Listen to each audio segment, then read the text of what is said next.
Okay, so let's tackle making big and small requests. This will be a bit of a tricky lesson, but I think we can do it.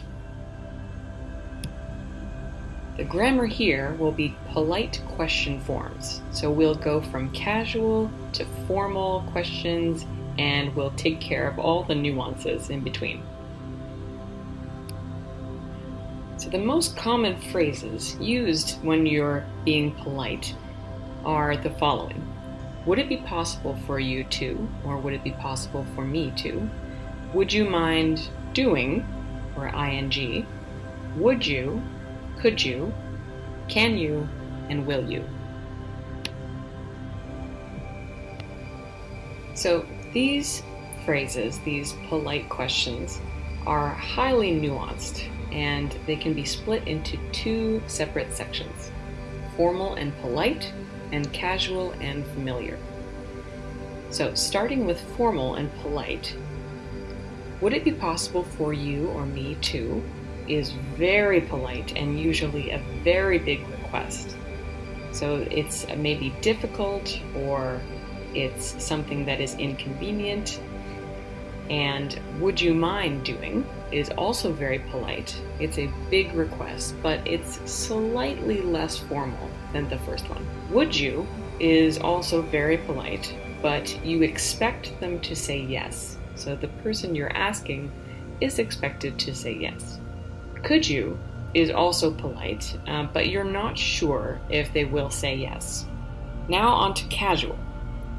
Can you is very familiar and casual. It's an easy and informal request. Will you is also easy and informal. You expect them to say yes in this situation, and they may be doing something for you. Let's start with informal requests. So this is can you versus will you. Now remember, these are very easy requests. Can you hand me my phone? It's right next to you. It's very easy. Will you close the door? Also very easy, but instead of me, I'd like you to do this, and I expect you to say yes. So the most common usage for can you and will you are in asking a simple favor. So this is again very informal, and usually you're talking to a close friend, a family member, or maybe a close coworker.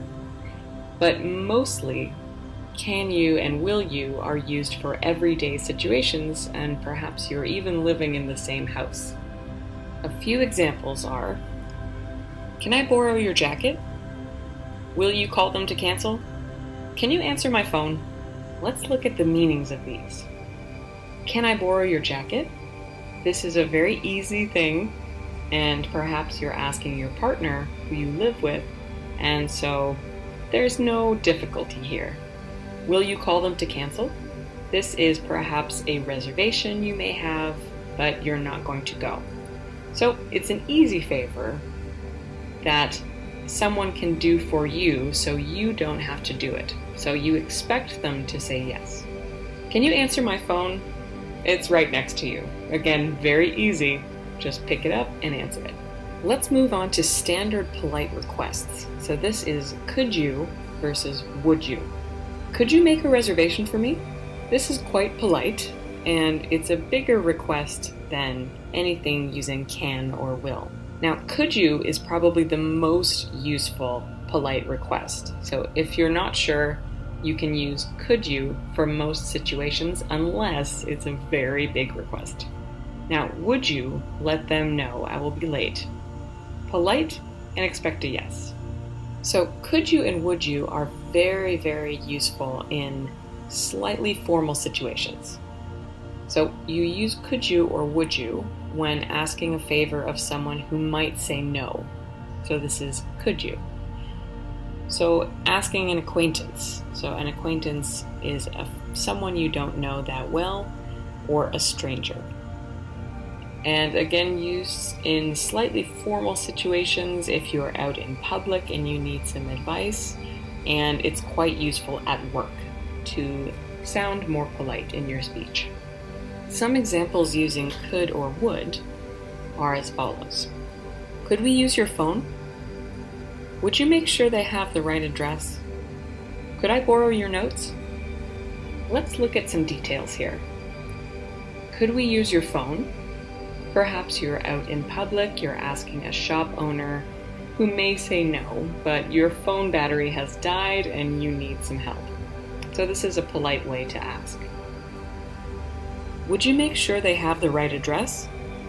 In this case, it might be a superior asking an employee and you expect the answer to be yes. So would you make sure they have the right address? You expect them to say yes. Could I borrow your notes? In this case, you might be asking a classmate who may say no, but this is again a polite way of asking. And moving on to formal requests. So this involves would it be possible versus would you mind. So the first sentence, would it be possible to change my reservation? This may be quite difficult. Maybe the restaurant is very busy, so they may say no, but it sounds very formal. Would you mind getting me a coffee? This may be inconvenient, but this is a very polite way to ask, and it is only slightly less formal than the first question.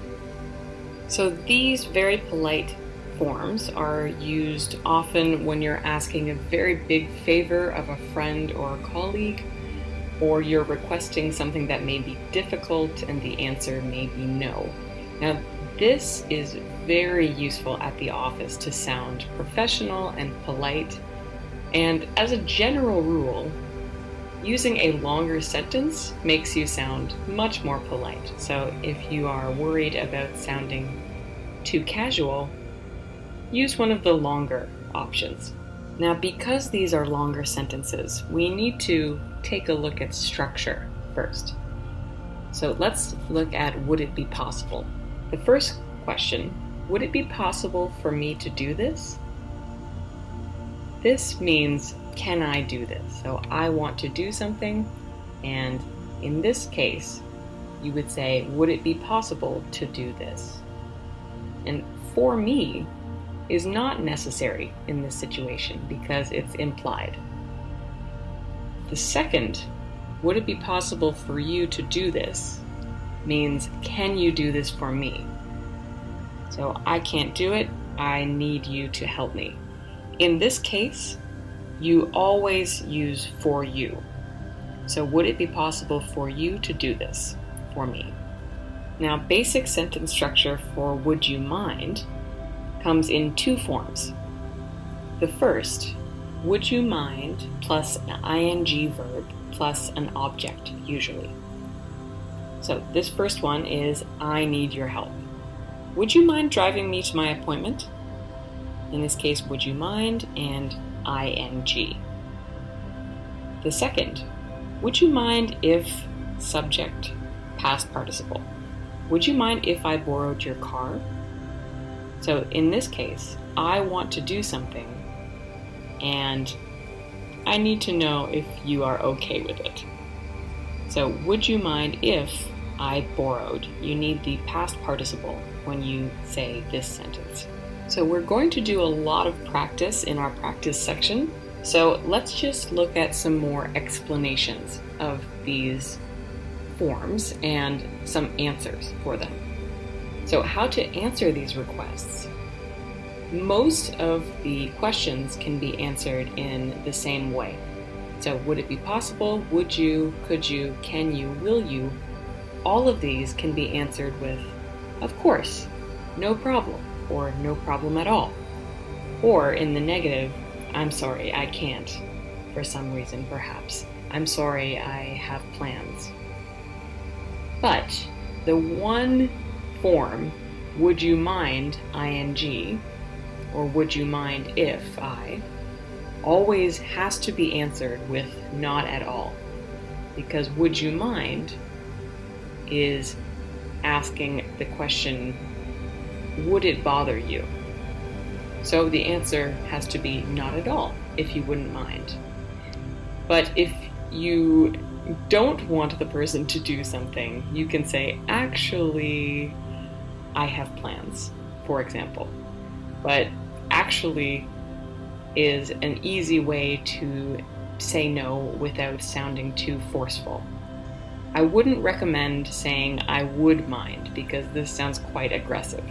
So there's one variation on that last one, so the would you mind form.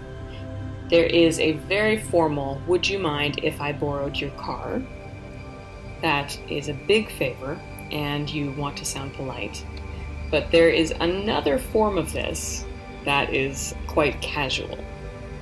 Is it okay if I borrow your car? So you're still asking for permission, but it's a little less formal, and perhaps you're asking your friend and you expect your friend to say yes. So would you mind if I borrowed your car? It's very formal, you're not sure what they will say, versus the very casual, is it okay if I borrow your car? You expect your friend to say yes, that's fine. And these use the same grammar structure with if, except in the first situation, you need the past participle borrowed, and in the casual situation, you can use the simple present. This lesson's topic will be talking about a friend. Our grammar point today will be a little bit different. We'll just be taking a look at adjectives of emotion to describe feelings about something. So we have 4 terms that we often use to describe emotions, and they're normally used with I am or I and it is. So I am is normally about my feelings and it is about a situation. So I'm surprised, I'm worried, I'm amazed, I can't believe. And it is, it's good, it's weird, it's crazy, it's amazing. So our first topic, we're describing our emotional reaction to something. And we normally form these with the following: a subject, a be verb, an adjective, that, and a clause. I'm surprised that you didn't like the show. And in this case, you can often drop that. So you can also say, I'm surprised you didn't like the show. So we use I am and adjectives of emotion to describe our feelings about the that clause, and it's usually a situation. It's very useful for talking about others' actions and external things and how they affect you or how you feel about them. And in this case, you can often drop that before the clause, as we mentioned, as this is implied. Now, some common words we use when describing our emotional reactions are surprised, which is something that you did not expect to happen, worried, which is something you don't want to happen in the future, and you can also say concerned in this case. Amazed can be something that you did not think was possible, and you find it a bit interesting and something that is beyond your imagination. Now the term I can't believe is very, very useful in everyday language, and it's a little bit different than the other ones because it's not an adjective. So we use this when something brings a strong emotion to us, or it's something that's difficult to process or difficult to understand. But it is sometimes used to scold someone. So, I can't believe you did that is a scold. And some notes on this particular form of expressing emotion is that, as I said, it's not an adjective. We always use this with the basic subject I, we, or she, and we don't need a be verb here because I can't believe is implied. We can use couldn't believe for past form, but note it's very colloquial. So here are some examples of the different ways we can use these. I'm surprised that he wanted to play baseball with us. I'm worried that it'll rain during the game. I can't believe that it's almost the end of summer. I can't believe you said that. That was so mean. And now for some context for these examples. I'm surprised he wanted to play baseball with us is perhaps because he doesn't like sports usually, and so I'm surprised to see that he wanted to play.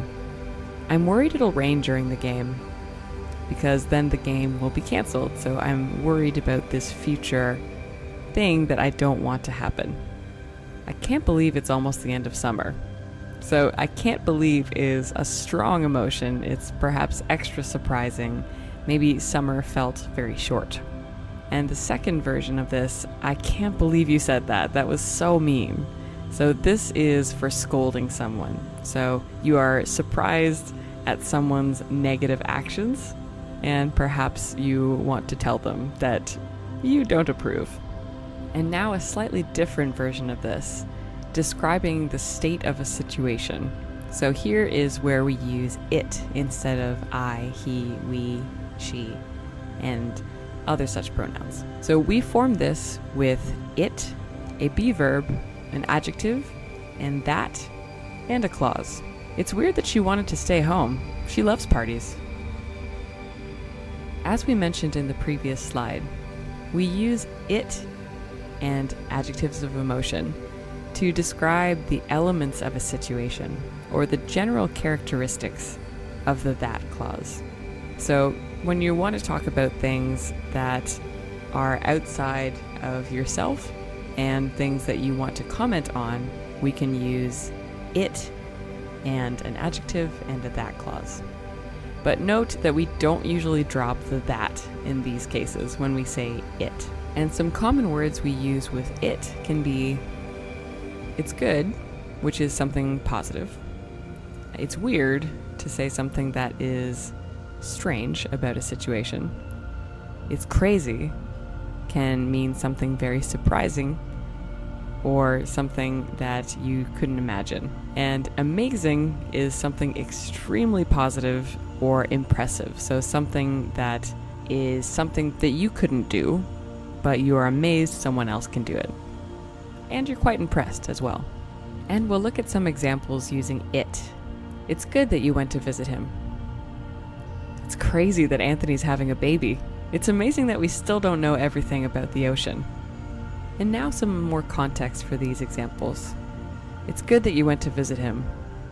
So the meaning here is that was a good thing to do. So the situation of you going to visit him was a very good thing. It's crazy that Anthony's having a baby. So this is a surprising situation. And in some cases, it's crazy can mean actually crazy. So it can be a little bit of a scold as well, or something that you don't think is very smart. But colloquially, we can say, it's crazy that Anthony's having a baby because it's very, very surprising, and perhaps you're happy about it. It's amazing that we still don't know everything about the ocean. So this is just a fact that's interesting. So you can say it's amazing because it's quite impressive or interesting. The only note I'd like to make is the difference between amazed and amazing. So this is normally about personal feelings versus a situation. So take a look at these two sentences. I'm amazed that you did your PhD while pregnant. It's amazing that you did your PhD while pregnant. So the first one, I'm amazed that you did your PhD while pregnant, is similar to surprised, but it's slightly negative. So perhaps you didn't think she could do it, but she is doing it. Versus it's amazing that you did your PhD while pregnant is emphasizing the situation and that it is very positive. So try to use it's amazing more often. For our topic this session, we're going to be talking about TV and books. Our grammar point for this lesson is going to be relative clauses. Now these can be a bit tricky, but they're actually not as bad as you might think. There are two main types of relative clauses. The first being restrictive. Restrictive clauses sound like this. The guy that wrote 1984 was my favorite author in high school. So that is modifying the guy. With non-restrictive clauses, it sounds like this. George Orwell, the guy that wrote 1984, was my favorite author in high school. So something to pay attention to are the commas with non-restrictive clauses. Let's take a look. Let's start with restrictive clauses. We form these by using the one or a subject, that or who, and a clause that follows it. So that makes the that clause. She's the one that wrote Wuthering Heights, right? You could also say, she's the one who wrote Wuthering Heights, right?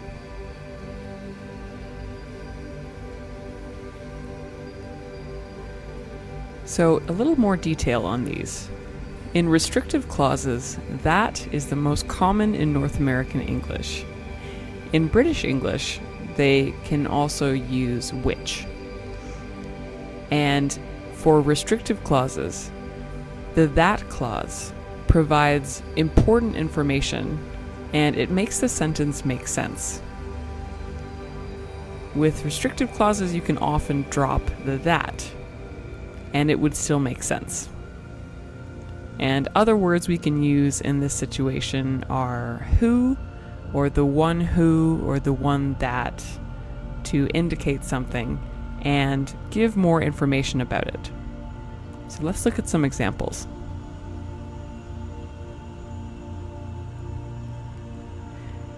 Now here are some examples, and remember that that can often be dropped. So let's read it once with the that and once without. This is the girl that I told you about. The report that I've been working on all month is due tomorrow. The guy that we met yesterday was at the party. So we can also say, this is the girl I told you about. The report I've been working on all month is due tomorrow. The guy we met yesterday was at the party.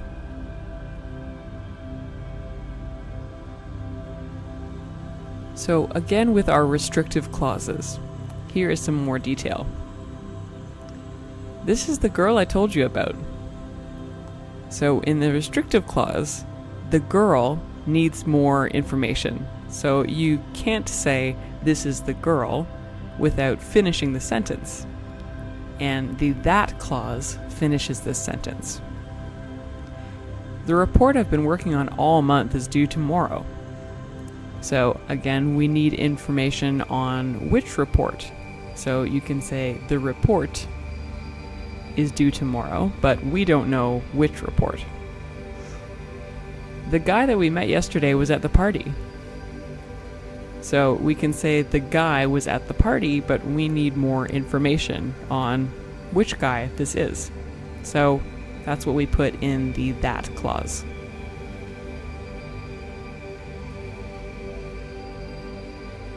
And now on to non-restrictive clauses.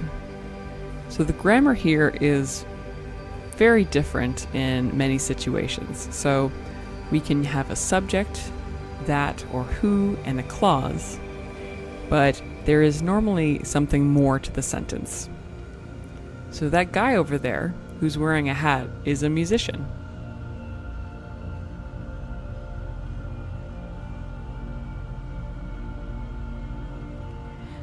And here non-restrictive clauses are also a that clause. But the sentence in the that clause is not necessary. So the sentence is already complete without the extra information. But what we have between the commas is extra information. And in non-restrictive clauses, we cannot drop the that or the who or the which, because this is very important to mark the sentence.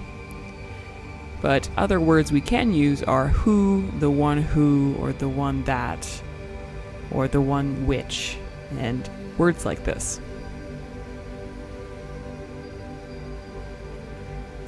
Let's look at the difference between restrictive and non-restrictive clauses. Here are examples of non-restrictive clauses.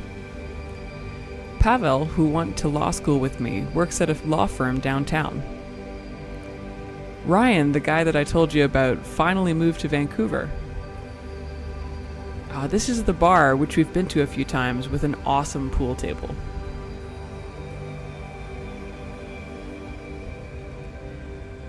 Now, here's some more information of non-restrictive clauses.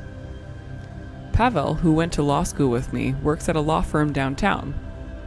So with the non-restrictive clause, who went to law school with me, that's extra information. So the sentence is complete if you say, Pavel works at a law firm downtown. But Pavel, who went to law school with me, works at a law firm downtown, is extra information.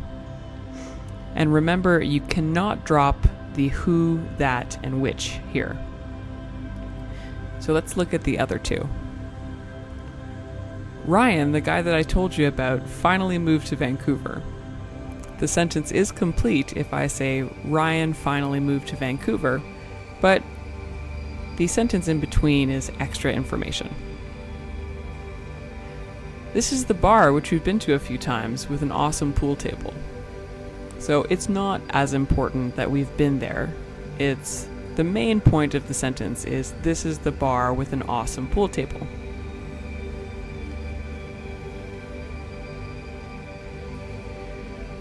For this lesson, I'm going to add a few extras. So we've done restrictive clauses and non-restrictive clauses. And here we're going to add restrictive clauses with where, because it's very useful when talking about entertainment. So we form this with the one, where, and a clause. Is that the movie where they ride a motorcycle around South America?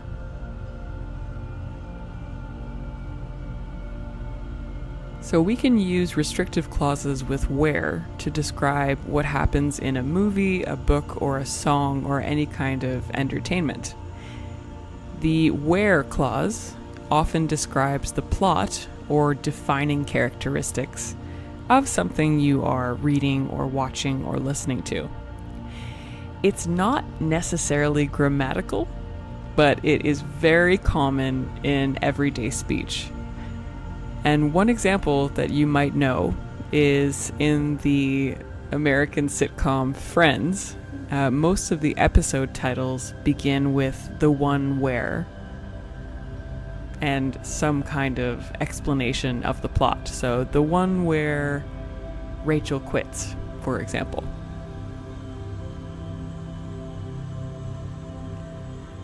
So with restrictive clauses using where, we have some pretty simple examples. They're talking about a plot point or something that happens in the show, and they sound like this.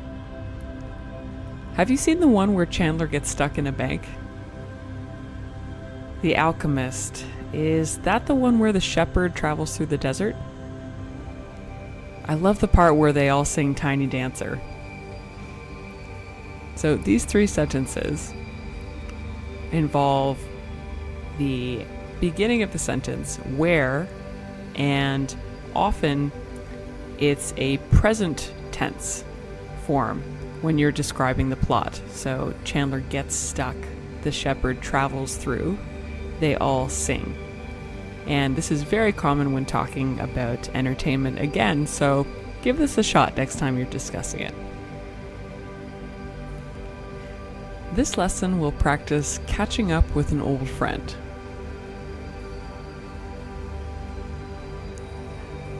The grammar we'll use today will be tag questions. Maybe you've heard of these, but we're going to practice them a lot, so don't worry. So what is a tag question? Let's look at a comparison here. So a standard question looks like this. Do you have to work tonight? But a tag question is a little bit different. You have to work tonight, don't you? So here, when you're asking a standard question, the you comes after the initial word, and the tag question, you, the subject, becomes front and center, like at the beginning of the sentence, and the question from the standard question goes to the end of the tag question. So, do you becomes you have to work tonight, don't you? And there are two types of tag questions. The first one is a positive sentence with a negative tag. So, you have to work tonight, don't you? That is a positive sentence, you have to work tonight, and the negative tag, don't you? And they always look like this, so it's always one or the other. So the second question is a negative sentence with a positive tag. You don't have to work tonight, do you? So let's look into the meanings of these in the next slide. Let's start with the positive statement and the negative tag. So the reason we use tag questions is to confirm information that we think we already know. So there are two kinds of the positive statement and negative tag. The first one is when you're 75% sure the answer will be yes. And the other situation is when you're 90% sure the answer will be yes. And there are some slight differences that we'll look at in the next slides. But basically, with a positive statement and a negative tag, you're looking for agreement with your opinion as well.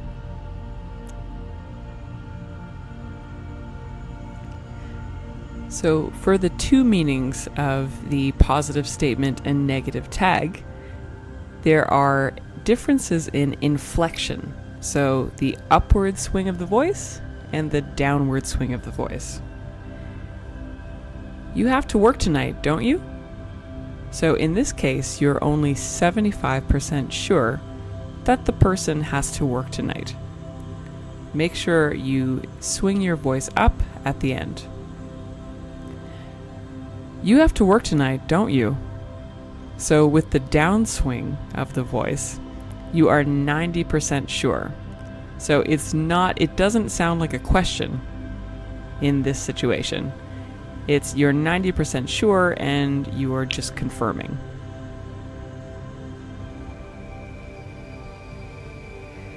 So let's look at some practice sentences with the first version, confirming information you're not sure about. So remember, with information you're not sure about, it's 75%. The inflection is up at the end of the sentence. You're coming over on Tuesday, aren't you? Kenta's from Japan, isn't he? You can speak Russian, can't you?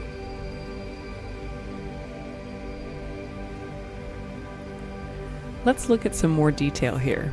So confirming information you're not sure about, 75%. And these are upward inflections. You're coming over on Tuesday, aren't you? So the meaning here is you said you would come over, and I hope so, but I'm not sure. Kenta's from Japan, isn't he? So this is a 75% sure question. I think he is, but I'm not sure. You can speak Russian, can't you? So this, again, the meaning might be you took some classes in Russian, but I'm still not sure if you can speak Russian. So this is my 75% sure question.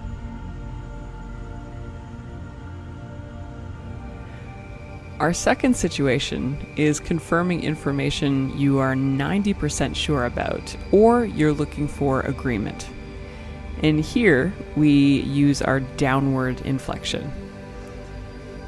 I'm pretty late, aren't I? He really likes Thai food, doesn't he? I should know your birthday, shouldn't I?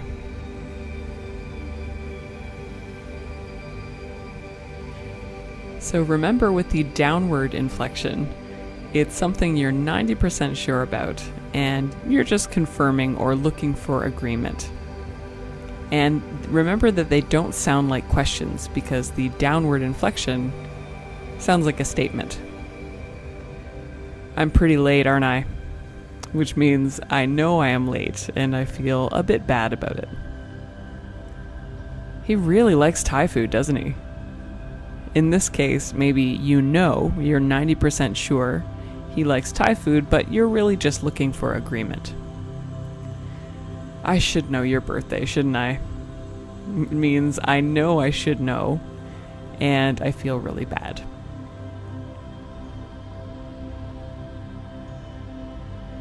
Now let's move on to negative statements with a positive tag.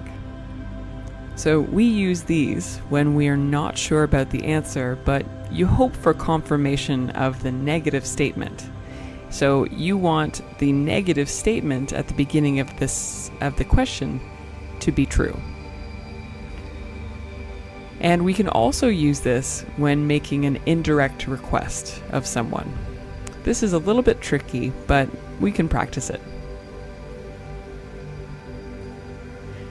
Once again, we use our negative sentence and a positive tag to look for confirmation of the negative statement. So you hope the first sentence is true. And the inflection here always goes up. You don't have to work tonight, do you? It's not your birthday, is it? I'm not late, am I?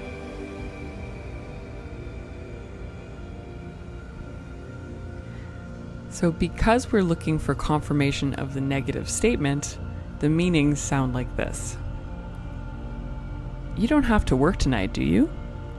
The meaning is, I hope not. I hope you don't have to work tonight.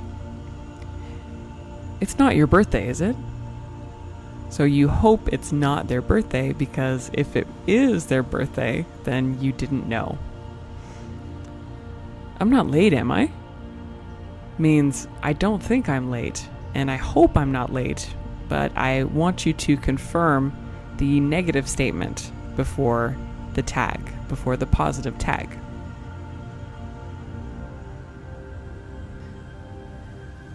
Now, one more use of our negative statement with a positive tag is to make an indirect request. These ones are a little trickier, but basically you can ask these questions and use an upward inflection. You don't know the bus times, do you? You don't have an iPhone charger, do you? It's not too much trouble, is it?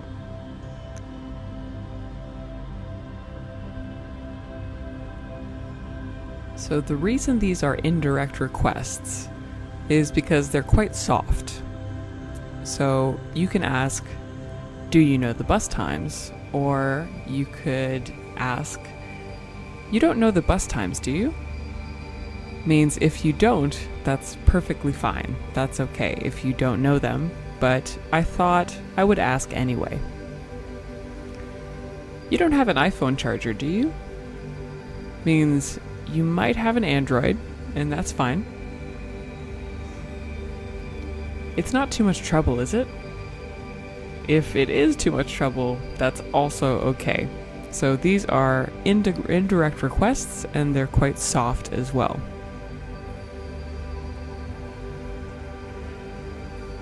Now, with these tag questions, it can be a little bit difficult when you have differences in inflection. So be careful of these differences. The first one, you don't speak English, do you? Is an upward inflection and is kind of a polite inquiry. It's a polite question. You're not sure.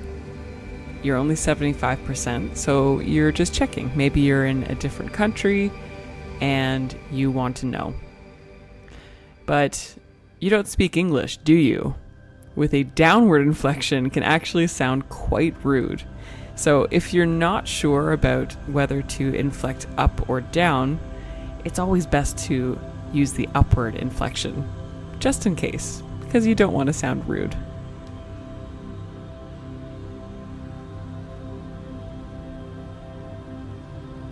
You may have seen our other lesson on negative questions, and they look a little bit similar, but with some important differences.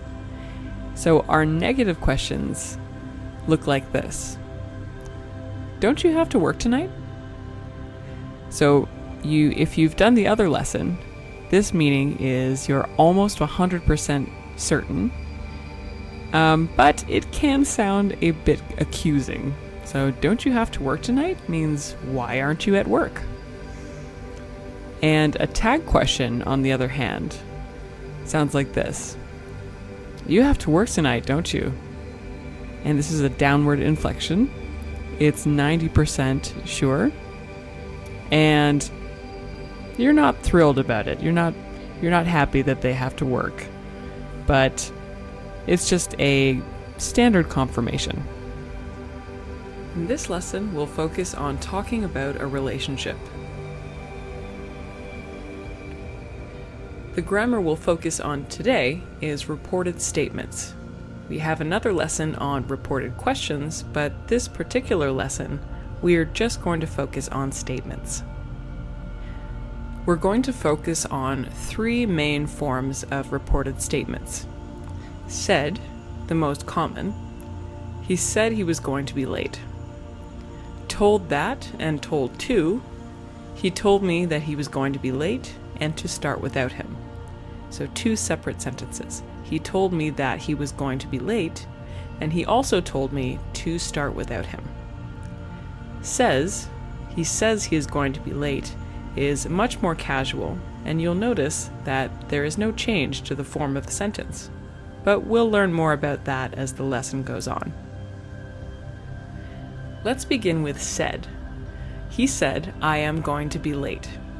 This is called a direct quote. With a reported statement, it sounds like this. He said he was going to be late.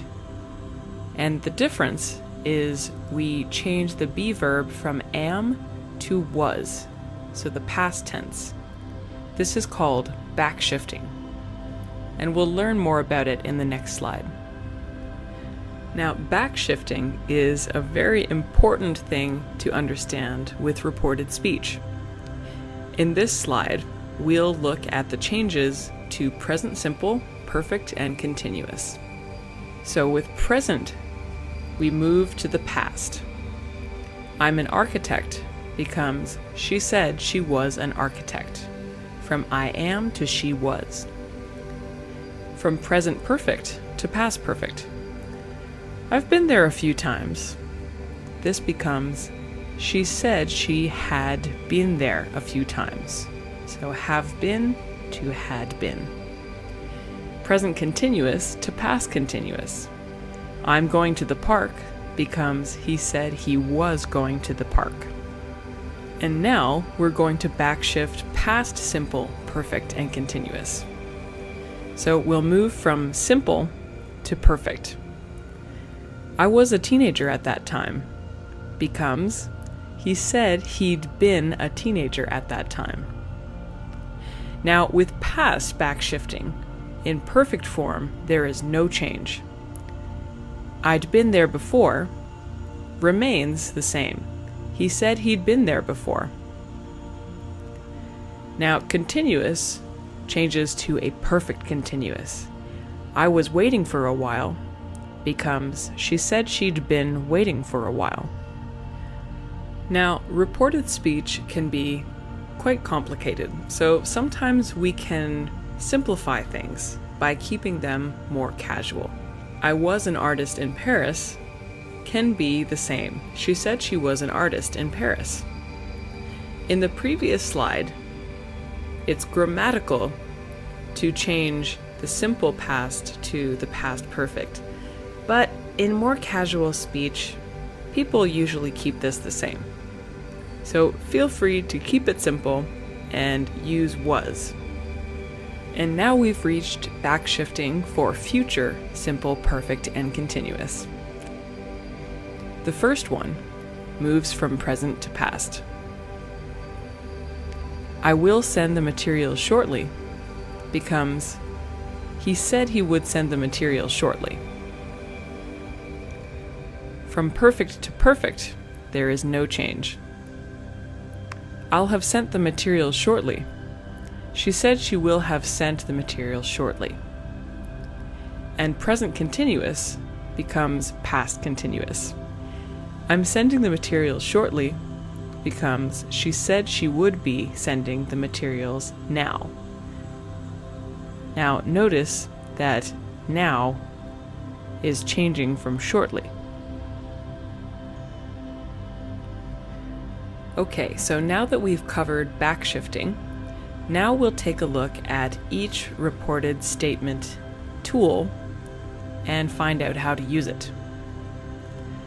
So we form said with subject, said, that, which may be dropped, another subject, and our backshifted clause. He said he was fine. Now, said is the most common word when using reported speech, and we use it for any simple statement that someone else has said and we need to report. And we usually backshift present tenses when we use said. Just a few examples. He said he was going to the movies. They said they'd been looking forward to it. She said she'd been waiting an hour. Now on this slide, we have in red the direct speech that became the reported speech. He said he was going to the movies came from, I'm going to the movies. They said they'd been looking forward to it. Could be, we've or we'd been looking forward to it, because remember, when we backshift the perfect form, it can be either one. She said she'd been there before. Now this is from the perfect form, I've been there before. The second common form of reported statement is told me that. So we form this using a subject, told, an object, that, which can be dropped, another subject, and a backshifted clause. He told her he was fine. Now, told someone that emphasizes the object. So told someone something. So this kind of reported speech is useful for new information that you just learned. And now some examples of told me that. They told me that they wanted to drive. She told me she missed me. He told me his brother was a dentist. And now with the direct statements. They told me they wanted to drive came from the direct quote, we want to drive. Notice that want became wanted. And they came from we. She told me she missed me. The direct quote was, I miss you. So take note of the differences in subject and missed from miss. He told me his brother was a dentist. Came from, my brother is a dentist. So take note of the changes in subject and object, and then is to was. Next we have the very similar told me to, and this is formed with a subject, told, an object, to, and a basic verb form. He told her to be careful. Now, told me to is specifically for reporting imperatives. So, do this or call me. And it's more forceful than said or told me that. It's not a direct quote, and it's not new information, but you're reporting something someone has asked you to do with force. And some examples of told me to can also be used with negatives. She told me not to drink too much. He told me to leave the door open. They told us to be careful. And now let's look at the direct statements that our told me to reported statements came from. She told me not to drink too much. The direct speech was, "Don't drink too much," an imperative. He told me to leave the door open. Leave the door open, another imperative.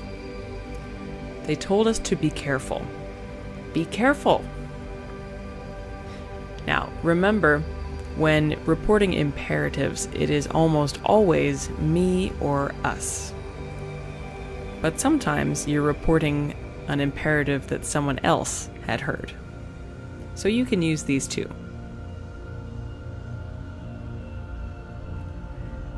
Now finally, we've arrived at says, which is a very casual way of reporting speech. We use this with a subject, says, and a clause in a very simple way. He says he's not hungry.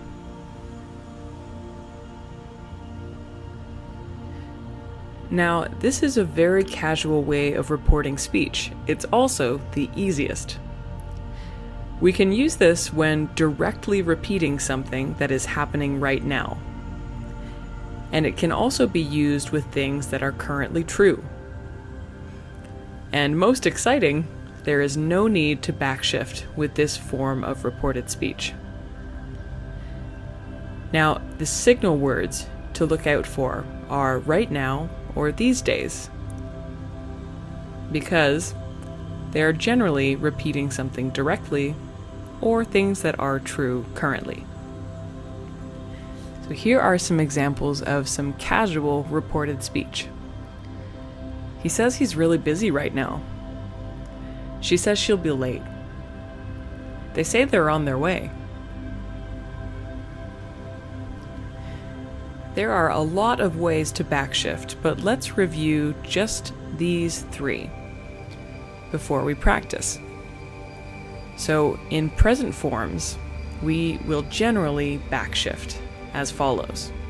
The present will become the past, perfect will become past perfect, and the continuous will become past continuous.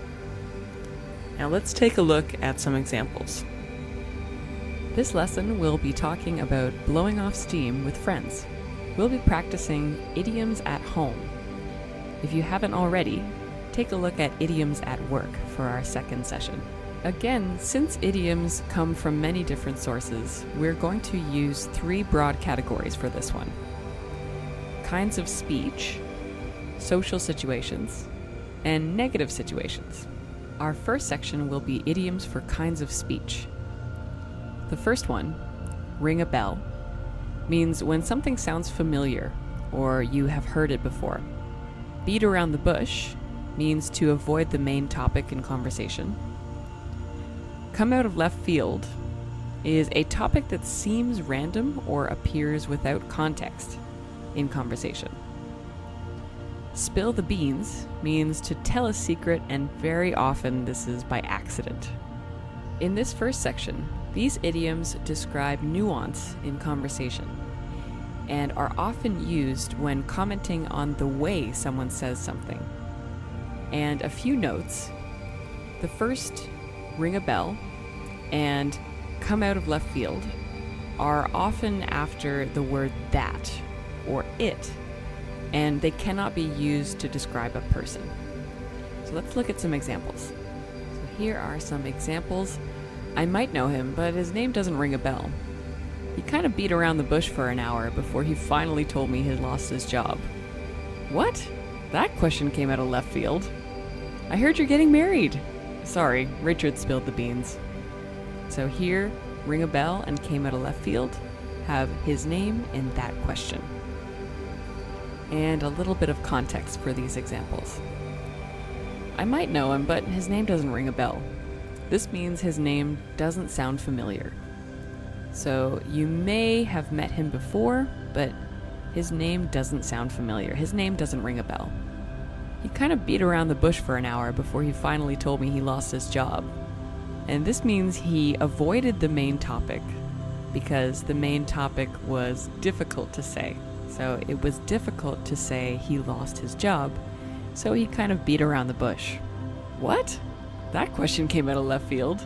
So this means the question was without context.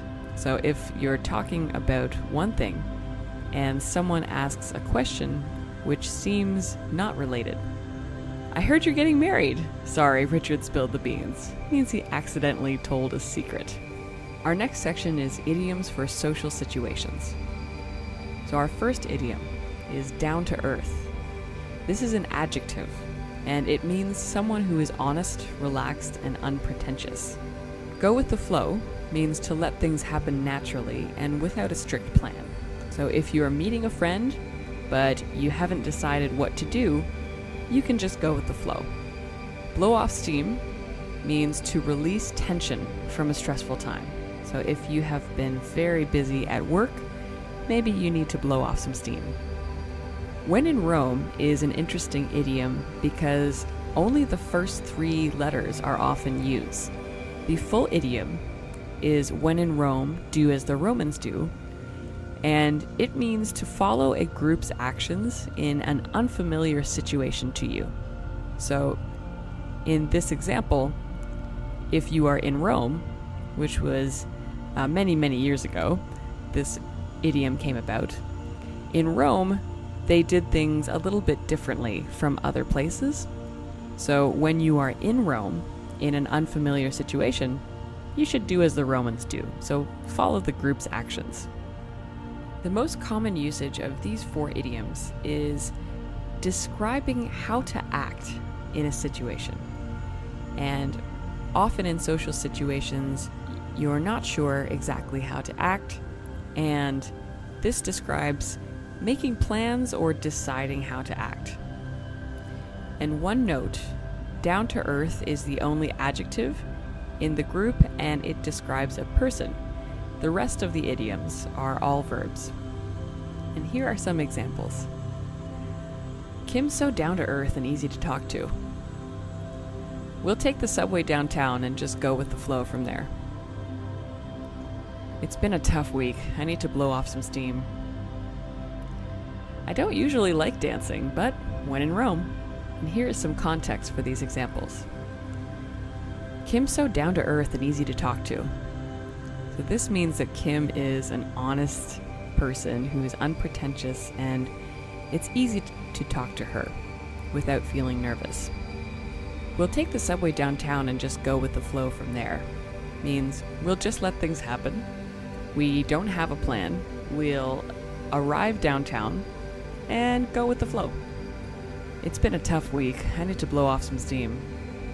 This means I need to release tension. So if you're very stressed, then you need to blow off some steam, and it usually means having fun in some way. I don't usually like dancing, but when in Rome, this means to follow the group's actions. So if you are in a group of people and everyone wants to go dancing, you can say, when in Rome. And it's usually said with this inflection, when in Rome. And sometimes people finish the idiom with the rest of the sentence, but you can just say, when in Rome. Finally, we have idioms for negative situations. The first one, lose your touch, means to lose a talent or ability you previously had. Barking up the wrong tree is asking someone something they will definitely say no to. So if you want someone to do something with you and they will not say yes. Throw someone under the bus means to blame someone publicly for a mistake, and it's usually to avoid being punished yourself. So you want someone to get angry at another person. Go cold turkey is less negative, just more descriptive. To go cold turkey means to quit a bad habit suddenly, not gradually, and without help. In this section, these idioms are also used for social situations or actions, but they tend toward negative meanings. So you use them in negative situations. And a note, all these idioms begin with a verb and they follow tense rules. So you can make this into a present perfect or a present continuous or a past tense. And here are 4 examples. I have to keep practicing or I'll lose my touch. If you think I'll be impressed by money, you're barking up the wrong tree. Hannah's always throwing me under the bus at work. If I quit eating sugar, I'll have to go cold turkey or I won't make it. And some context for these examples. I have to keep practicing or I'll lose my touch. Means to lose an ability. So if you play a musical instrument, perhaps you have to keep practicing or you will lose the ability to play that instrument. If you think I'll be impressed by money, you're barking up the wrong tree. So this means you're asking the wrong person, because this person maybe wants you to be impressed by money, but you will definitely say no, you will not be impressed. Hannah's always throwing me under the bus at work means Hannah is always blaming me publicly to avoid punishment herself. And perhaps she is throwing you under the bus to your boss. If I quit eating sugar, I'll have to go cold turkey or I won't make it. So to go cold turkey means to quit something completely and suddenly, because if you eat sugar a little bit, you won't be able to quit. This lesson we're going to focus on talking about a trip. So let's take a look at our next grammar point. This lesson will focus on the 3 time words for, during, and while. We use these 3 words to talk about different lengths of time. So for, I lived in Dubai for a few years. During, I lived in Dubai during university. And while, I lived in Dubai while I was studying Arabic. So you have definitely heard this word before. For is used with a period of time to explain how long that happened. So I worked at a coffee shop for a few years. So, like we mentioned, for is used to describe how long an event happened. And it emphasizes the start and the end, which usually happen in the past, but can happen in the present. So, for as much time as you're spending on something, or in the future if you're taking a trip for an amount of time. But it emphasizes the start and the end. And we always use this with specific times: 2 weeks, 5 times, a year, the summer. So our 3 example sentences have a unit of time after each for. So I was in a band for a few years in my 20s. I'm going to Egypt for 2 weeks. I won't be finished work for a few hours. So these are units of time, and we always use these with for. And now during. So the basic structure of during is the word during with a noun. Now during is very simple because it always has a noun following it. For example, don't talk during class. So for during, we use this when something else happens between the start and end of a set time. And like we mentioned, always with a noun. And we often use during with situations like holidays, school, work, a movie, a trip, for example. So something with a set start and end time when something else happens in between that time. So here are some examples of during. Please keep your phone off during the presentation. Here the presentation is the noun. I woke up 5 times during the night. So the noun, the night, has a start and an end, and you woke up 5 times. During Christmas break, I read so many books. So our set time with a start and an end is Christmas break, and I read so many books during that time. And finally, we have while. So while is used with a subject, a clause, while, and a clause with an ing verb or state. So almost always using an ing verb. I ordered lunch while you were sleeping. We use while when something happens at the same time as something else in progress. So it's usually when 2 things are happening at the same time, continuously. So if one thing is happening, the other is also happening in the continuous state. So here are some examples of while. You should go to Chinatown while you're here. So you're here is the state that's happening, and you should do something else. So you should do both things at the same time. Let's go swimming while it's sunny. So it's sunny and it will continue to be sunny, and we should go swimming at the same time that it's sunny. While I was out, he painted the whole apartment. So I was out, perhaps grocery shopping, and he was painting. So these things were happening at the same time. One thing to note is the difference between while and for a while. So note the first sentence. Will you be in town for a while? So here, a while is actually a set time. So it's not specific, but it is set. So a while can be a few days, a few weeks, and we use for a while to indicate that there's a certain amount of time we don't know, but there is a start and an end. And they can be, will you be visiting while you're in town, is our standard use of while. Welcome back, and for this lesson we're going to practice missed opportunities. So this is a situation where something didn't happen or did happen, but you're a bit disappointed. So let's practice some grammar associated with this situation. The grammar here is going to be should have, would have, and could have. Now, these are called modals of missed opportunities, and they are all about the past. Here are some first examples we can look at with each form. So, should have. I should have left earlier, but I didn't.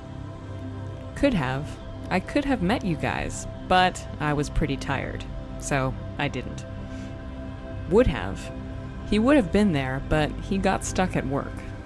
So he wanted to, but he didn't. We'll take a closer look at these pretty soon. You've probably seen these words before, so let's do a little bit of review. So, should, could, and would are modals for future possibilities. So the first sentence, we should go to the movies. It's a suggestion. We could meet Jeff and Natasha there. It's a possibility and a light suggestion. So it's something that you could do if you wanted to. I would go now, but I have some work to do.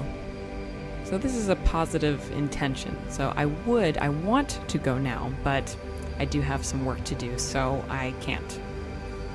So in comparison, modals of missed possibilities are things that didn't happen in the past, but were possible in different circumstances. Also, there's something that was impossible in the past, but it didn't happen. Often we'll use these when scolding someone, so someone has done something wrong or something that we think isn't the best idea, and we're scolding them. We're telling them that's a problem. Also, we'll use it when talking about regrets. So some things that happened in the past and you are not really happy about. So a quick review of some examples before we do a deep dive into each one of these. Let's look at each sentence here. We should have gone to the movies. It was a good idea, but we didn't, and now we regret it a little bit. We wanted to go to the movies, but we didn't for some reason, and it was the wrong choice not to go. We could have met Jeff and Natasha there. It was possible, but we did not meet them. I would have gone, but I had some work to do. I wanted to go, and if it were possible, I would have gone. But it was impossible, so I didn't. But the intention here is with would have, you wanted to go. So let's take a closer look at each one of these structures, starting with should have.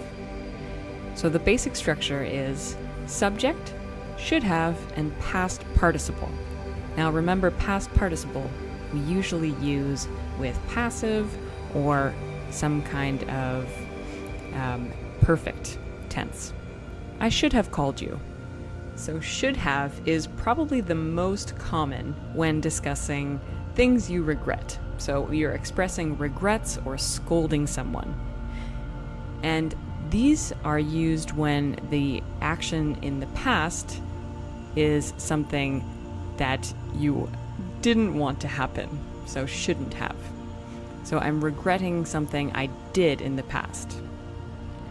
Alternatively, it can be used for an action that did not happen, and you wanted to do it when you look back on it. So you wanted to have done it. So I should have done it.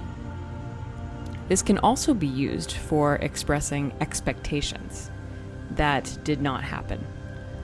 So an expectation that did not happen, you would use should have. And in a situation that is true in the present that was not expected, shouldn't have. So let's look at some examples of these because I know they can be quite confusing. Okay, starting with some actual examples. Now, take a look at the contractions here. So should have becomes should have. This is very common in North American English, and you will hear this most of the time. We should have left earlier. You shouldn't have been so rude. They should have been here an hour ago. Let's take a closer look at the meanings behind these sentences.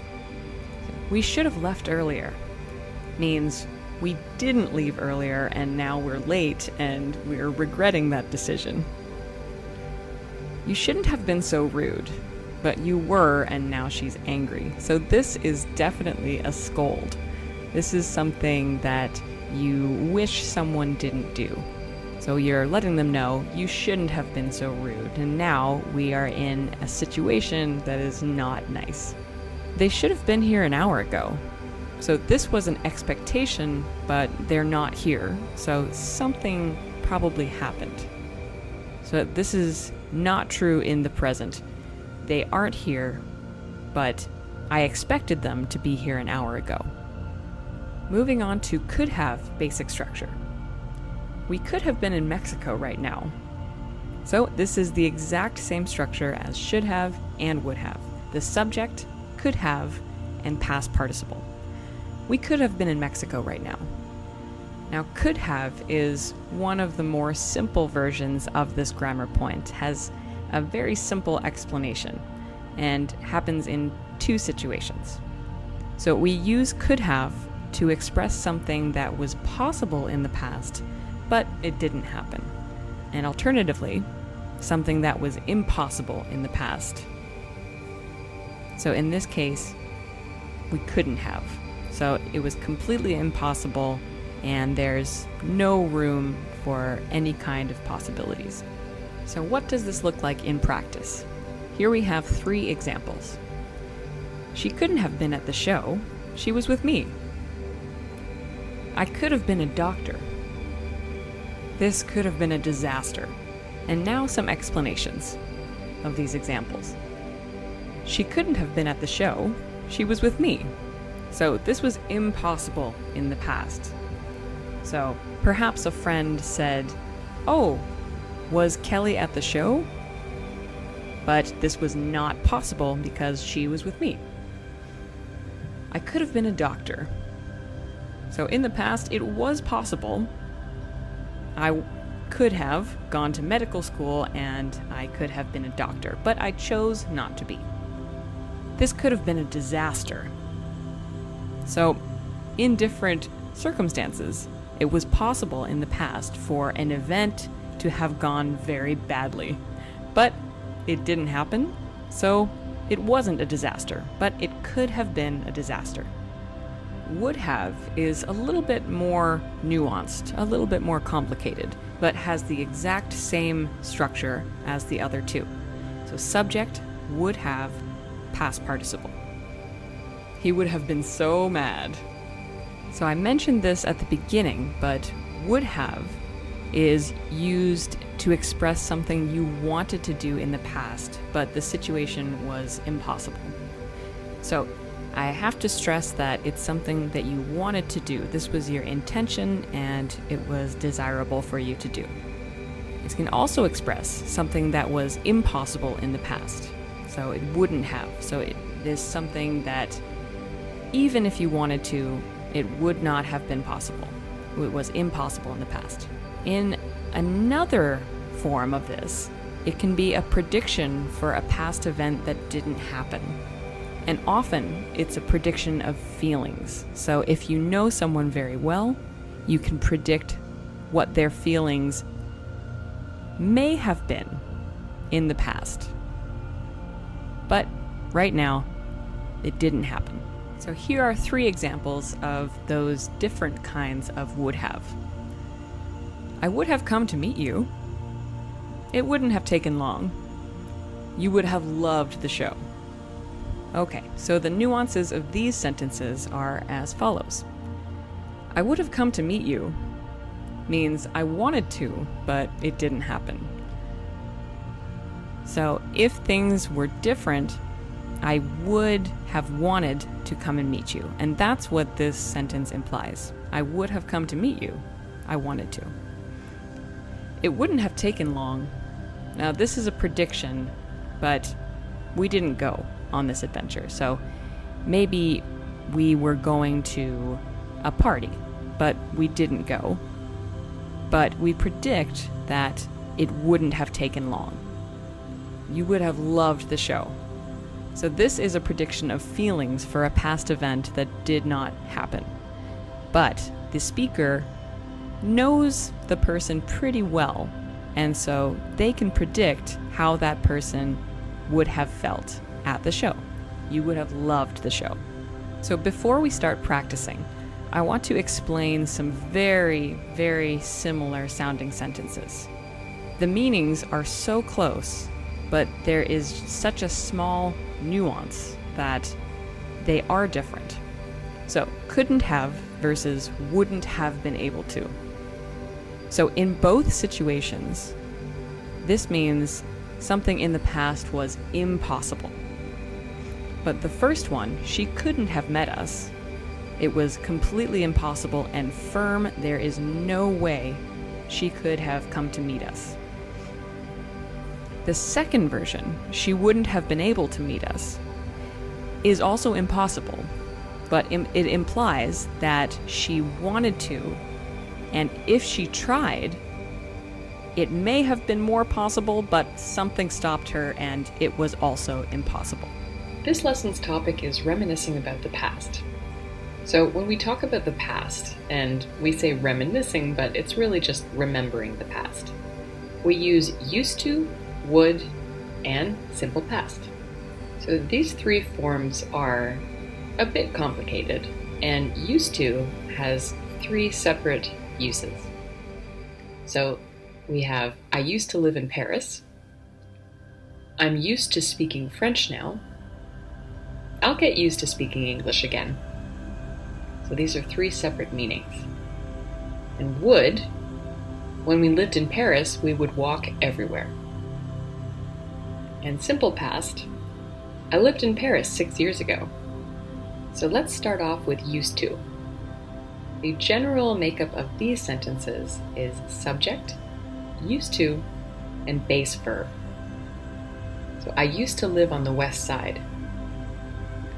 Another way we can say this is with a subject, used to, be verb, and a noun or adjective clause. So I used to be afraid of dogs. This describes a state. So let's start with the first meaning of used to. The most common usage is talking about a habit or state that started and ended in the past. And we often use this when remembering or reminiscing about the past. So reminiscing is usually remembering with some good feelings. And the common signal words we use with used to are all the same as any other used to. All the time, which is usually a state, or while. So let's look at some examples. So these 3 sentences use used to in the first meaning. The first two sentences are states, the last one is an action. But all of these have been completed in the past. I used to have a motorcycle, I used to be in a band, and I used to write poetry. Now there's another use of used to, which is in the negative sense. And the subject, didn't used to, and base verb are a little bit different because the D is usually not appropriate. So I didn't used to like jazz. So used is generally a past tense word, but you may see D in didn't used to occasionally. But this is something that is no longer true. So as we mentioned, didn't used to is used for talking about something that was not true in the past, but has changed. It's useful when talking about changing likes and dislikes because we normally use this with states. And just a note, as we mentioned, didn't used to is often used, but it's grammatically incorrect. We should drop the D and it should be didn't used to. So here are some example sentences of didn't used to, so the negative form of used to. He didn't used to be afraid of the dark, but now he is afraid, so this was a past state that has now changed. I didn't used to like cooking, but now I like it. So again, this is a past state of liking cooking, and now you like it. It didn't used to be so busy downtown, but now it is busy. Things have changed. So we've reviewed our positive used to and negative used to sentences, but there are 3 other uses of used to that we can use. So the first one is the subject, be verb, used to, and a noun or an ing verb. I'm used to waking up early now. The second one, the subject, be verb, and not used to, noun or ing verb, often with the word yet at the end. I'm not used to having a cat yet. The third one are subject, get, used to, and a noun or an ing verb. You will get used to speaking French. So remember, all of these forms will use an ing verb or a noun. Now the reasons we use be used to and get used to are because they're slightly different. Be used to is for talking about something that has become normal, so you are used to it. I'm used to waking up early now because I do it all the time. And get used to is talking about something that isn't normal but will become normal in the future. So you will get used to speaking French. Maybe you are not comfortable speaking French now, but in the future you will get used to it. You'll become normal. Another thing to remember is comparing used to the simple past. So we looked at many examples of used to, and they're usually quite useful. For example, I used to write songs when I lived in Paris. So back at that time, I wrote songs. And another would be, I wrote songs for a while. So this is different from used to because it includes a period of time. So when you have a period of time, you have to use simple past. Okay, so that's enough of used to and simple past. Now we'll look at would. So the structure of this sort of sentence is subject, would, adverb of frequency, and base verb. So I would always hang out at Jimmy's. Now, we often use would and used to together, but we use used to when we talk about a past habit or state, and we use would when talking about a past habit only. So we often use this word would to talk about actions that happened in the used to habit or state. So we often use them together. The signal words here would be always, often, and during. So it's very common to use frequency words. So let's look at some examples using would to compare. During university, I would often go abroad for the summer. So in this case, during university would be a period of time, and I would often go abroad for the summer describes something that you would do as a habit. And there's the frequency verb often. While I lived in Germany, I would always drink beer. So the period of time is while I lived in Germany, and I would always drink beer. This was a past habit. Back then, we would usually stay in the city. So back then is the period of time, and usually is the frequency. Now remember the rule about the simple past for specific times. So you can say used to. I used to live in Germany, but you cannot say I used to live in Germany for 4 years, because I used to live describes a past state, but not necessarily a period of time. We can use the simple past if we want to add specific time. So I lived in Germany for 4 years, and I used to live in Germany. And we are back. So this lesson we will talk about regrets. Things that happened in the past that we wish didn't happen. So let's look at our grammar point for the day. So our grammar point today is our third and mixed conditionals. So we have 2 grammar points. Now we already did a lesson about 0, first, and second conditionals. So if you missed that, feel free to toggle back and take a look if you need a refresher. Okay, so we're going to start with our third conditional. So this form is if, past perfect clause, past tense modal, and a past participle. So if I had called earlier, I would have gotten a reservation.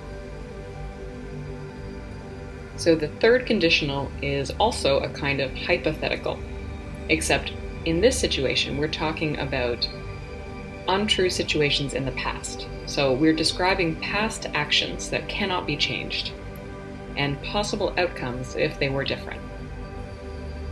In this particular kind of conditional, our if sentence describes a past action that did not happen, and the next sentence describes a different past outcome. So our if is something that didn't happen, but if it did happen, there would be a past outcome. So often we'll use signal words such as never or maybe, along with our perfect form. For making conditional sentences, in red we have the truth. So the hypothetical, if you had called me, I would have come to meet you.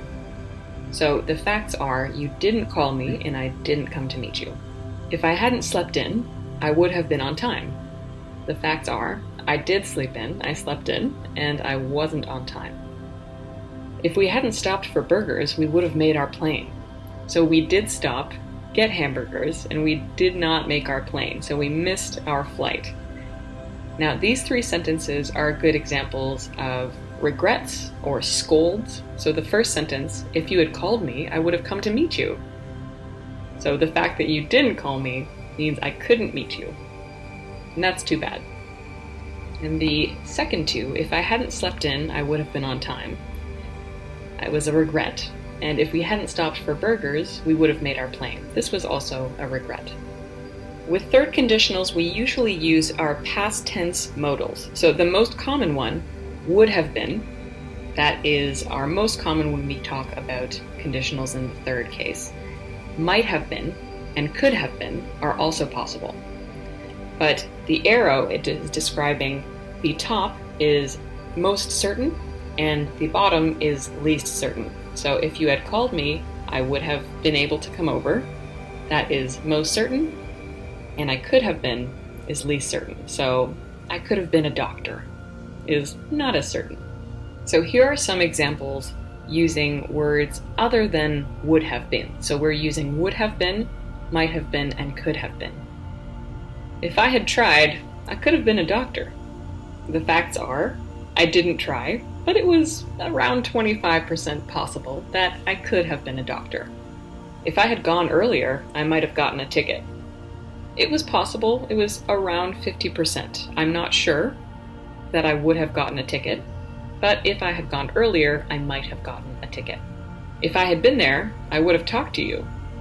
The facts are, I wasn't there, but it was 100% possible. So if I had been there at that party, I would have talked to you, definitely. So let's do a review of our 0, first, second, and third conditionals. Our 0 conditionals are things that are always true. Our first conditionals are likely situations or predictions in the near future. Our second conditionals are unlikely present or future situations if the first situation was different. And our third conditionals are past situations that did not happen, and talking about possible outcomes if they were different. So before we try mixed conditionals, let's look at common signal words for each of these 0 to third conditionals. So 0, I always have an umbrella if it rains. So remember, this is a good signal word because it's a habit and it's something that is always true. First conditionals, if it rains, I'll just stay home. So the common signal word here is I will. I'll just stay home. So if the first situation happens, these are my plans. The second conditionals, if it were raining, I would stay home, but it's a beautiful day, let's go outside. So were and would are our signal words. And third conditionals, if it had rained, the concert wouldn't have happened. It did rain, the concert did not happen. Now let's try mixed conditionals. So these are not the same as 0, first, second, and third, but they're a combination of different time frames. So let's take a look. So here is a very common example of a mixed conditional. If I had gotten tickets, we'd be at the concert now. So we would be at the concert now. So the first part is a past action that didn't happen, and the second is a present state that could be different if the past action did happen. So if I had gotten tickets, we'd be at the concert right now. The facts are, I didn't get tickets, and right now we are not at the concert. So there are many kinds of mixed conditionals, but the most common is when we are talking about a past action that would make the present different. And this is very useful when talking about regrets, because if you did something in the past, then the present would be very different. And a common signal word for mixed conditionals of this kind is right now.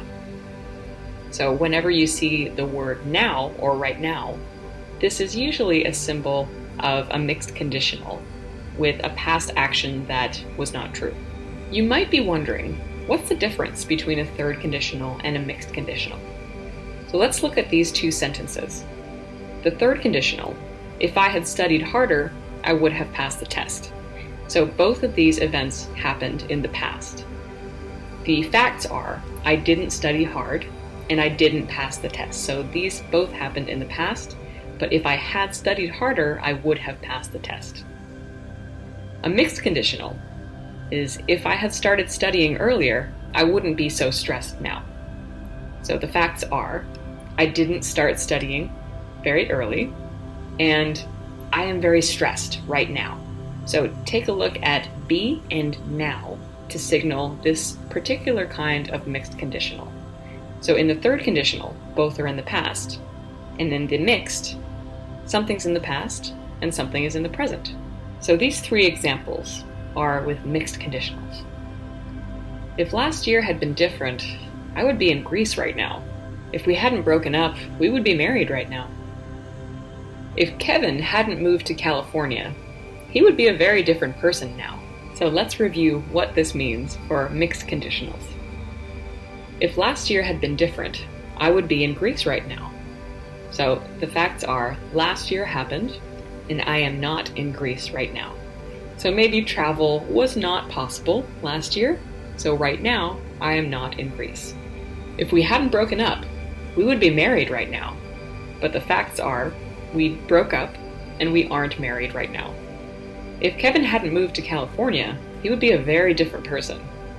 So the facts are, Kevin moved to California, And he is this person now. So if he didn't move to California, he wouldn't have the experiences he had in California, and he would be a different person now. But the fact is, he is the person he is. Now, I want you to remember our trick, thinking of the truth first. So when you're making a conditional, it's usually easier if you think of the facts. So I'm not rich, I won't buy an island. But if I were rich, I would buy an island. This lesson we're going to talk about dreaming of the future. So these are things that might happen in the future. So we've practiced some present forms and some perfect forms in the past, and today we're going to focus on future tenses. Future forms are a little bit tricky, but with some practice, they become no problem. So we're going to focus on these three particular tenses today. Future perfect, I'll have finished my master's by then. Future continuous, I'll be practicing law. And future perfect continuous, I'll have been practicing law for 2 years. We're going to start with the future perfect. Now, the form of this is usually a subject, will have, and a past participle before continuing with the sentence. I will have finished my master's by this time next year. We use this tense most often when talking about an action that will be completed in the future. It's helpful when we describe a future scene. So if you imagine a scene in the future and you're not sure what's going to happen, but one thing you are sure is going to happen. So for example, at the end of a long project. So if you are in school or if you're completing a task at work that is very long and you want to imagine when that project will be done. And we often use this with signal words such as by then, so by that time, by this time tomorrow or next year, or at that point. So when you've referenced something in the future, then you can say at that point and use this tense. Some examples we can take a look at are, by this time tomorrow, I'll have finished my exam. At the end of next year, I hope I'll have gotten that promotion. I'll have had 5 years of experience at that point. So let's imagine what this looks like in a time frame. So for example, by this time tomorrow, I'll have finished my exam. So right now, it's 2 p.m. And the exam will start somewhere in between 2 p.m. right now and 2 p.m. tomorrow. So the exam will start between that time and end between that time. So we can say, by this time tomorrow, I'll have finished my exam. A time in the future when I will be finished a task. Our next tense will be future continuous, and we make this with a subject, will be, and an ing verb. For example, I'll be living in San Francisco by then. We often use future continuous for something that will be in progress at a certain point or time. And it's very useful for talking about your plans for a future time, a specific future time. So some common signal words are by then, at that time, at noon, so at a specific time, for example. And we often use the word just to say something you're doing can be interrupted. So let's take a look at what that means in practice. And here are 3 examples. Come visit any time. I'll just be watching the game. So in this case, we use just because I'll be watching the game, but you can interrupt. You can come visit anytime. This time tomorrow, I'll be getting on a plane. So at this exact time tomorrow, this is what I'm doing. Let's meet at 7. I'll be wearing a blue jacket.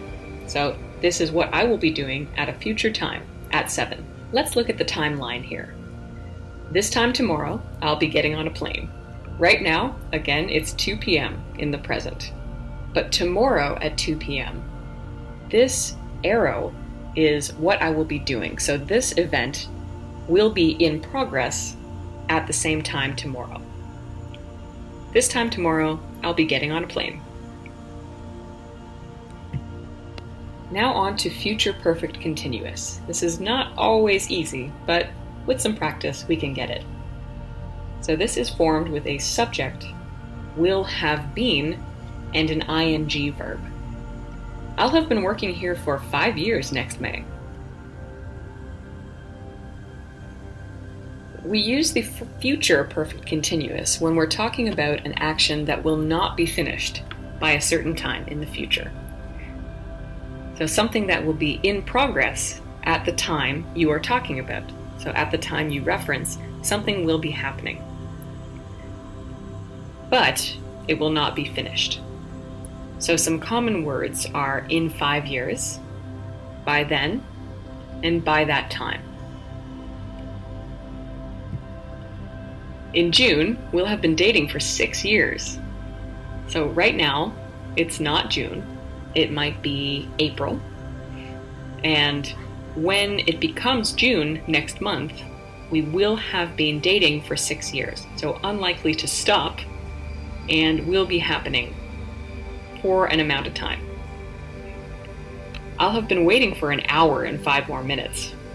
So up until now, you've been waiting for 55 minutes. But in 5 more minutes, you will have been waiting for an hour. By next year, I'll have been living here for 8 years. So right now it's 7 years, but next year, I'll have been living here for 8 years and will continue. Let's use this example for our timeline. In June, we'll have been dating for 6 years. So take note of the present and June. So you started dating in the past, it continued until the present, will continue in the future up until June, which is the point you talk about, and will probably continue after that. So hopefully you will have been dating for 6 years and you will continue dating. Welcome to this lesson's topic, setting short-term goals. Let's take a look at some grammar we will use this lesson. The grammar for today we'll work on will be when, once, and as soon as, which are all examples of future time clauses.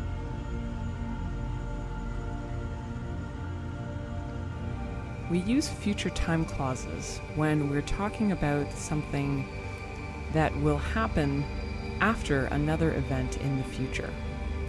So 3 examples of this are when, can you call me when you leave? Once, can you call me once you've finished? And as soon as, can you call me as soon as you can?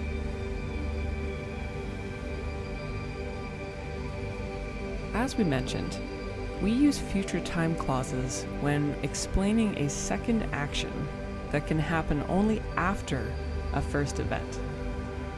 And it's very useful when talking about plans, promises, and goals, and they usually all take place in the future unless you are talking about a past situation which affected a future time in the past. It's a little bit complicated, and we can also use them with imperatives. So let's take a look at some examples in detail.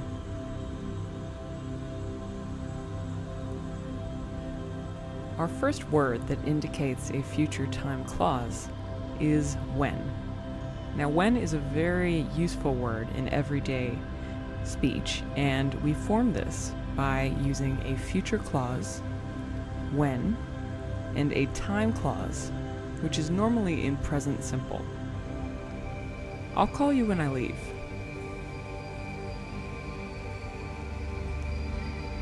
So in its most common usage, we use when for everyday speech, talking about an action that will happen at the same time as another action, or very soon after an action is complete.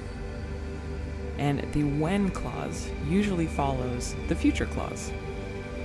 We'll take a look at what this looks like in the next slide, but very common tenses with the term when in a future time clause are present simple and present perfect. Here are some common examples. Can you lock the door when you leave? Call me when you've finished your exam. I'll pick up a pizza when I leave work.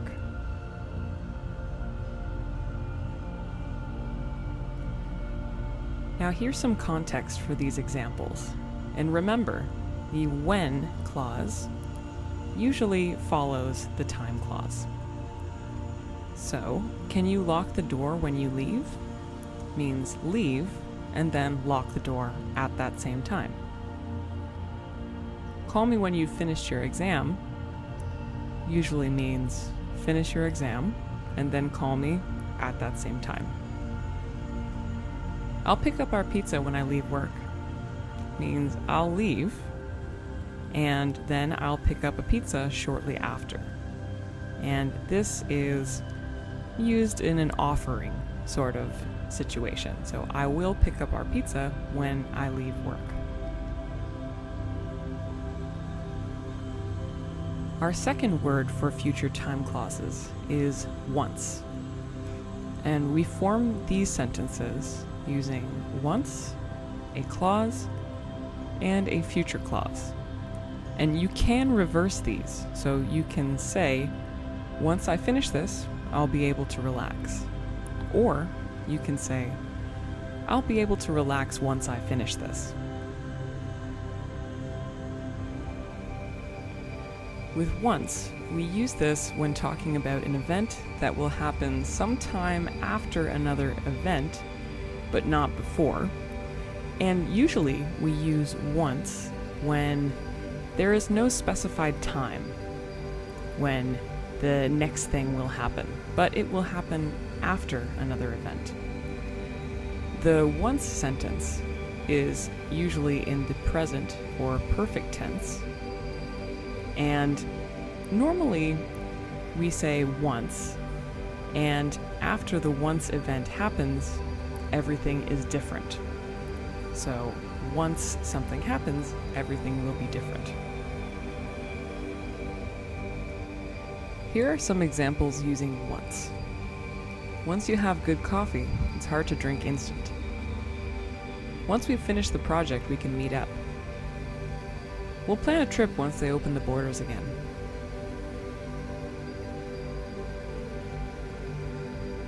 Some context for these examples are as follows. Once you try good coffee, it's hard to drink instant. So in this situation, after the event of trying good coffee, it's hard to drink instant coffee again. So everything changes. And after the once situation, then the next thing will become difficult and will always be that way. Once we've finished the project, we can meet up. So this means sometime after we finish, not a specified time, but at some time after we finish the project, we can meet up. We'll plan a trip once they open the borders again. So sometime after the borders open, not before, and not a specified time. But it must happen after they open the borders again.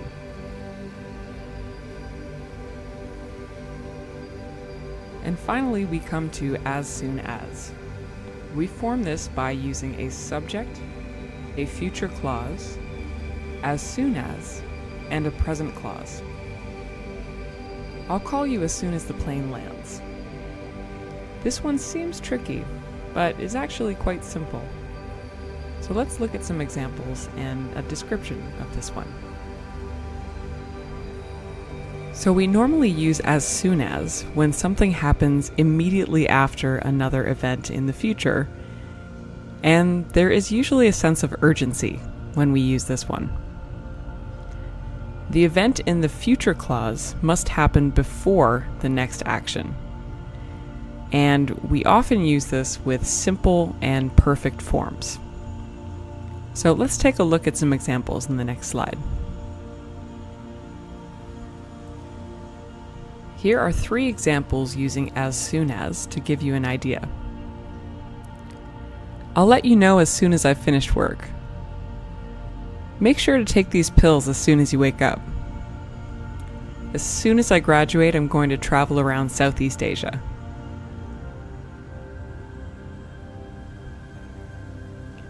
And now for some added context for these examples. I'll let you know as soon as I've finished work. This usually means immediately, so when I finish work, I will let you know right away. Make sure to take these pills as soon as you wake up.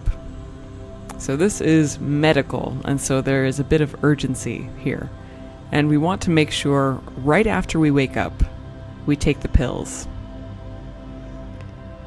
As soon as I graduate, I'm going to travel around Southeast Asia. So there's no waiting here. It's as soon as they graduate, they're going to travel. So you see how each one of these, there is some urgency. Someone is ready to do these things. Now let's look at the differences between when, once, and as soon as. I'll move out when I have enough money.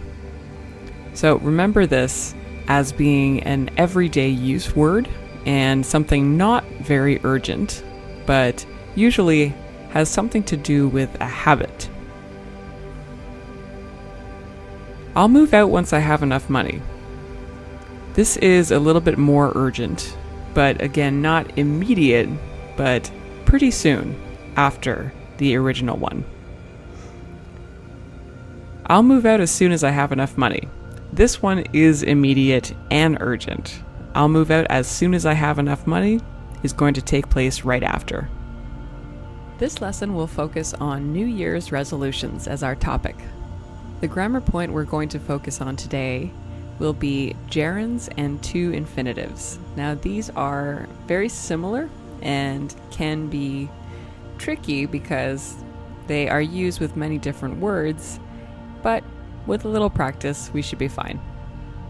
Here we have two very similar sentences. With our to infinitive, it's hard to be the only girl. And our gerund, it's hard being the only girl. These sentences are very similar, but we're going to look at the reasons they can be different in the next slides. You may have heard these two sentences or similar sounding sentences before, and they're very similar in meaning, with only a few differences. I like to play sports versus I like playing sports. So the to version, the first sentence, emphasizes the future and the fact of what it's indicating. I like playing sports emphasizes the habit and the actual action of playing sports. So they're very similar, except one emphasizes the future and one emphasizes the habit. We're going to start with our to infinitives and their basic structure. So we form these by using a subject, a verb, to, and the basic verb form. So that's actually called the infinitive. He decided to study abroad. So to study abroad. The word to has many uses in English, and we're only going to use it in a certain way this lesson. So here, to infinitives are often used to describe someone's thoughts leading up to an action, or something taking place in the future. It emphasizes the action of doing it, and it adds more human detail. And some common tenses we use are the simple, a perfect, continuous. But these happen only before the to. As after the to, it must be the infinitive, the basic verb form. In order to learn to infinitives, we need to have a list of words that can only use the to infinitive. So let's look at these few words below and how to use them with to. I can't afford to go to that concert. I asked him to help me move. I've decided to quit my job. You deserve to have a day off. He expects me to know what he's thinking. I hope to be able to visit you next summer.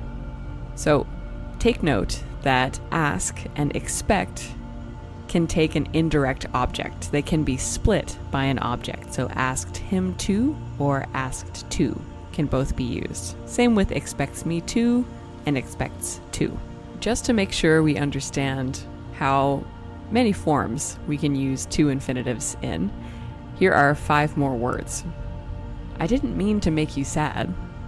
She offered to help me with my report. I'm planning to start my own business next year. He's pretending to listen, but he's playing video games. I want to go traveling again. So the last sentence here, I want to go traveling again, you may see want to in many sentences, and this can take an indirect object. So you can say, I want him to travel with me, but want to is the only one on this list that can take an indirect object. And now moving on to gerunds. So we form these with a subject, a verb, an ing verb, and a clause, usually to describe what you're doing with the gerund. She loves swimming in the ocean. So the reason we use gerunds is often because we want to describe a decision made in the past, or a habit, or a state. And some common signal words we use with our gerunds are used to, have to, and should. And let's look at some examples to see how those look. And here are some examples of words that can only be used with gerunds instead of the to infinitive. You should avoid eating too much sugar. You should consider exercising more. I generally dislike making small talk. I really enjoyed learning Spanish. And here are 4 more examples of gerund-only words. I have to finish cleaning before we go. I'm going to keep studying Swedish. I really miss going to concerts. Let's practice speaking French. So we looked at examples with to infinitives and words that can only use to infinitives. And we've looked at examples with gerunds, which can only be used with gerunds, these words. Now, some words can be used with gerunds and to infinitives, and they can have very similar meanings, with very small differences between them. I like waking up early. Emphasis is on the habit, so we use a gerund in this case when we want to emphasize a habit. I like to wake up early emphasizes the action, so I like to do this. I like to wake up early. I'm going to start jogging every morning. Again, the emphasis is on the habit. I'm going to start to jog every morning.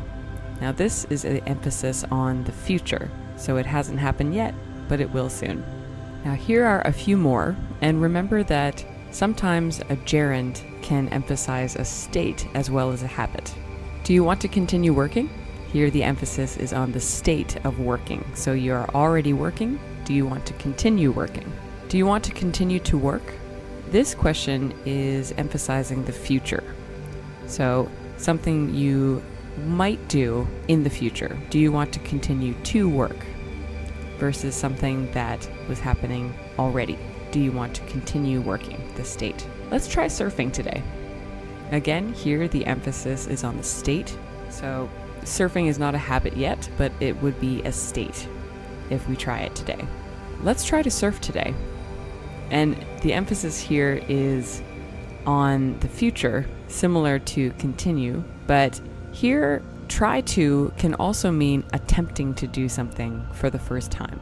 So let's try to surf today can mean let's go surfing today for the first time, or let's try surfing, let's try to do this for the first time.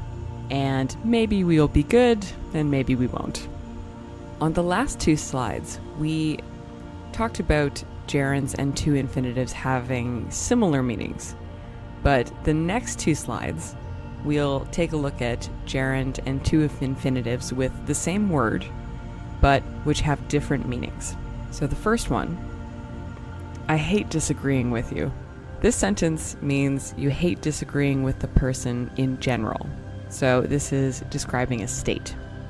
I hate to disagree with you, on the other hand, means right now. So you are saying something and I disagree, but I don't like it. I hate to disagree with you. I stopped going to lessons. So this means I don't go to lessons anymore. Maybe I was taking piano lessons but I stopped going. I stopped to go to my lesson, on the other hand, means I stopped one thing and I went to my lesson. So I stopped doing the thing I was doing and I went to my lesson. This is very different from I stopped going to lessons, which means you don't go at all anymore. And finally, these last 4 sentences. I forget locking the door. The meaning here with the gerund is that you don't remember doing the action. So you did lock the door, but you don't remember the action at all. I forget to lock the door all the time. So this sentence means I did not complete the action. So I was supposed to lock the door, but I forgot to. So I forget to lock the door all the time is something that you are in the habit of doing, but it means that you didn't complete the action. And I forget locking the door is basically that you did the action, but you forget that you did the action. I remember calling you last night. So this means right now I remember the past action. So I did perform the past action, and I remember doing that now. I remembered to call you last night. So this is a different meaning because at that time in the past, I did complete the action. I remembered to call you last night. So the remembering happens in the past. In the first sentence, I remember calling, it happens right now.